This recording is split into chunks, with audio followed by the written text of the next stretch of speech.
Salam, hər vaxtınız xeyir olsun. Necəsiz? Bu həftə bayram həftəsidir. Bilirik ki, qarşıdan ilaxır çərşənbə gəlir. Ramazan bayramı gəlir, Novruz bayramı gəlir.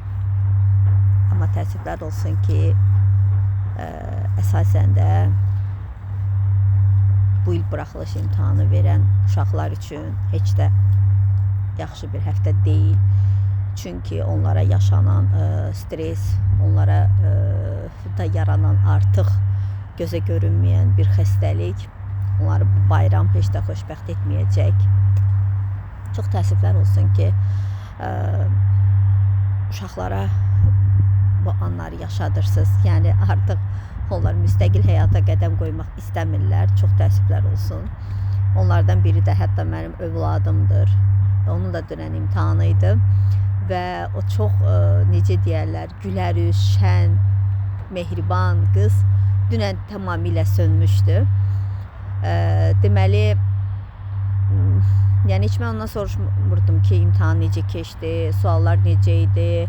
Yəni istədim ki, özü əgər məsləhət olsa özü desin və mənimlə görüşdü və imtahanda olan negativ hallardan danışdı və hətta ona xoş təsir edən hallardan da danışdı. O idi ki, səssizliyə riayət olunurdu imtahanda, sevinmişdi. Bir də ki, köçürmələr yox idi.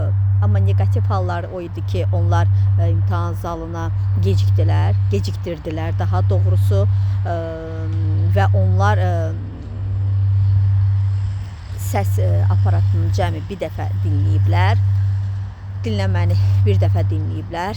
Onlardan öncə isə olanlar artıq 2 dəfə dinləmiş oldular. Çox təəssüflər olsun ki, burada da artıq hüquqları pozulmuş oldu.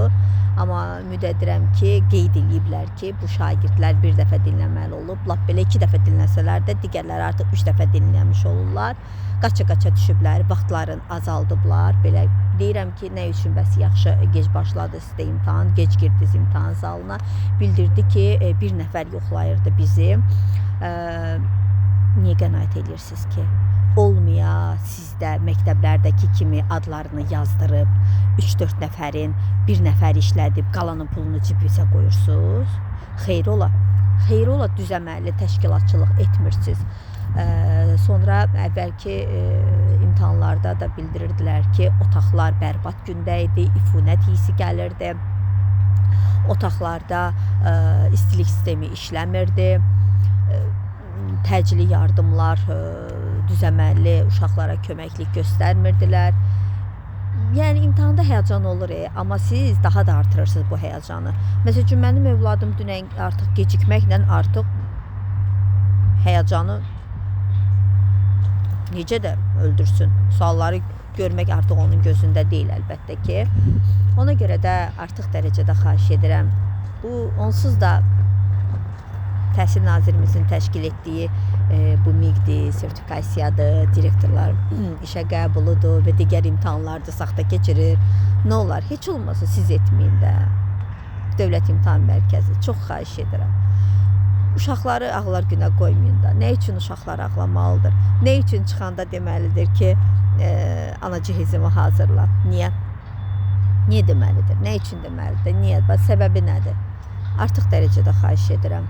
Yəni artıq onları onsuz da məktəbdə incidirdilər, onsuz da istədikləri ürək açıcı müəllimlərlə üz-üzə gəlmirdilər, düzəməlli dərs keçilmirdi, imkanı olan hazırlığa gedir, imkanı olmayanlar isə sıxışdırırlar. Çox təəssüflər olsun ki, yəni uşaqları çox incidir sizi. Yəni ona görə də məsəl üçün mənim övladım deyir, mən Azərbaycanda oxumaq istəmirəm. Yəni tələbə olmaq istəmirəm. Qiymət verilmir. İmtahan belə keçirilirsə, növbəti mərhələlər necə olacaq? Mən isə ona bu barədə heç bir məlumat vermək istəmirdim ki, hər şey ola bilər. İstəmirdim öncədən bilsin. Çünki mən bilirdim ki, bu problemlər yaşanacaq. Çünki mən də bu işin içində olmuşam. Və bilirəm ki, təşkilatçılıq yoxdur. 0. Hətta -0.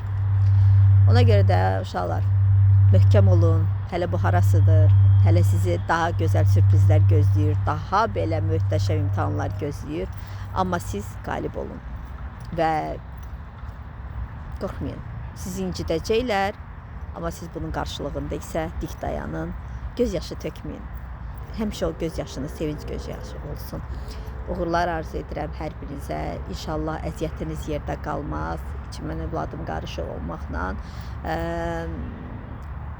Yenə deyirəm, əsas ali təhsilli olmaq deyil. Ali təhsilli olub dələduzluq edənlər var, saxtakarlıq edənlər var, cəmaatı alladıb yerinə gəlib oturanlar var. Ya ona görə onlardan biri olacaqsınızsa, lazım deyil o təhsiliniz. Gedin gözəl peşə öyrənin. Gedin gözəl sənət öyrənin. Azərbaycan faydalı bir insan olun, şəxsiyyət olun. Bəziləri kimi yer tutmayın yalandan. Özünüzdən müğayət olun, mənim əzizlərim, mənim 11-cilərim, 9-larım. Yaxşı olacaq hər şey. Sadəcə dərindən nəfəs alın, günəşə baxın, şükür edin.